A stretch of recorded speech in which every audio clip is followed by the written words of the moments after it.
বিয়ের শুরুর থেকে গায়ে হলুদ বেঈমানের অনুসরণ, 70,000 টাকার গেট বেঈমানের অনুসরণ, আর গাড়িটা ফুল দিয়ে সাজানো বেঈমানের অনুসরণ। সবগুলো পুরুষ মহিলাকে একই হাইসে 12 জন 14 জন করে বেড়া বেড়ি বয়াই দিল, এটা বেঈমানের অনুসরণ। এক প্যান্ডেলের ভিতরে নারী পুরুষ সবাই মিল্লা যে যেদিক দিয়ে পারলো খানা খাইলো, এটা বেঈমানের অনুসরণ। মেয়ে সাজাইতে গিয়ে বরের পক্ষের না হয়তো 50টা ছেলে বার ভিতরে দুইটা ভিডিও করছে, ছবি উঠাইছে, এটা বেঈমানের অনুসরণ।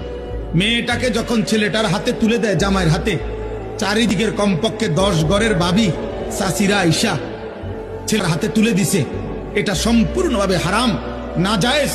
এই মহিলারা তো তার জন্য পর্দা করা ফরজ, তাহলে এটা বেঈমানের অনুসরণ। 3 দিন ধরে ডেকসেট বাজলো, এইতে গান বাদ্য হইল, এটা বেঈমানের অনুসরণ। মালিকের এতগুলো নাফরমানি করে এই নাফরমান অভিভাবক এবার একজন হুজুর রে বলতেছে, হুজুর দোয়া করে দেন, খাস করে আল্লাহ যেন বরকত দেয়।